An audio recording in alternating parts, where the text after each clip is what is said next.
Samantala, naging tensyonado ang panghuhuli sa mga bus na pilit pumasok sa Maynila kahit bawal.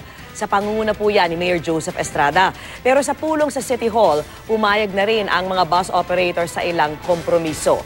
Saksi si Connie Sison. Suot ang camouflage uniform. Palabang dumating si Manila Mayor Joseph Estrada sa boundary ng kanilang lungsod at ng Quezon City sa Mabuhay Rotonda. Nakahanda tayo ng ipagtanggol ang kaayusan ng lungsod ng Maynila. Ano man ang mangyari. Kasama ang kanyang Vice Mayor at Traffic Czar na si Isko Moreno, binantayan nila ang mga bus na nauna nang nagbantang susuway sa ban sa kanila sa Maynila. Bago pa man dumating si ERAP, hinuli na ang Thelma Transit Bus na ito. Ito lang po masasabi ko. Kaya ko dumiretso kami po ng Baclaran dahil po yung nakalagay po sa linya namin po. Baclaran po yung biyahe namin. Saan yung prangkisa niya meron daw? Dito po nasa amin yung papel namin po. Hawak na po ni Sir yung... Gusto lang namin pakita sa kanila na hindi uubra yung sila pa matapang. Lalo pang nagkatensyon nang dumating ang bus na ito, sakay ang may 30 miyembro ng Alliance of Bus Operators. Kasama ang kanilang abogadong si Attorney Ferdy Topacio. Kasi sila ay papayag silang pumasok kung merong operator na makikipagkontrata doon sa park and drive na isang pribadong entity at magbabayad ng napakalaking halaga. At nang lapitan sila ni Mayor ERAP. Yung resolution po ay hindi po batas kasi. Una-una nakita nyo wala pong lagda ni President Joseph Estrada. Ito po ay isang resolution lamang na nagpapahayag. Merong traffic code, baka hindi sinasabi ng kliyente mo. Ayun, ang batas o, ang ordinansa o, 8029.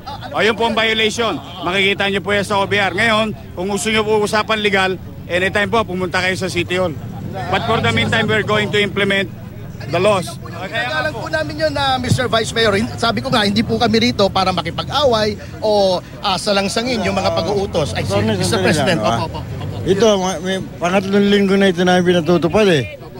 Bakit ngayon lang matatakutin nyo pa kami na kahit na ano eh. Oo nga, tatakot susugod kayo kahit na pinagbabawal na namin. 3 linggo na. Ito, lagi ito nasa opisina ni Mayor. Ilang beses po, bakit hindi nyo alam, attorney? Hindi po. Tanungin nyo po siya. Kunin na sa mapayaman na parante eh. Huwag yung pagdaas-daas eh.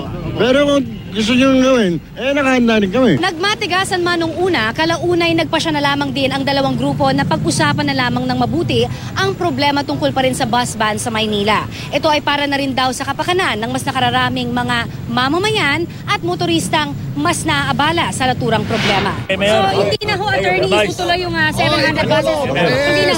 Hindi na itutuloy ngayon? Hindi na po eh. Nag-usap na kami ni Mr. President. Pagdating sa City Hall, iginiit pa rin ni Estrada ang bus ban. Pero bilang kompromiso, ibinaba na sa 75 pesos ang babayaran ng bus drivers sa mga terminal kung saan sila pinapayagang tumigil para magbaba at magsakay ng mga pasahero.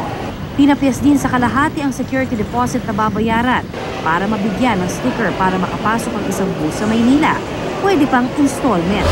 Palagay ko sa susunod, huwag na kayo mananakot para hindi ko susutupatig. Kalaki po ang aming pangako, Mr. President, na hindi na po namin kayo bibigyan ng dahilan na magsuot muli ng fatigue. Iginigiit pa rin ng LTFRB na iligal ang pagbabawal ng Maynila sa mga bus na may prangkisang dumaraan sa lungsod. Pero hindi raw ang opisina ang dapat kumestyon sa ban. Ang power lang namin is to issue and defend that franchise. But ang mga na-issuehan ng mga prangkisa, sila na kasi ngayon yung mayroong right to defend the franchises that we issued. Ako si Connie Sison, ang inyong saksi.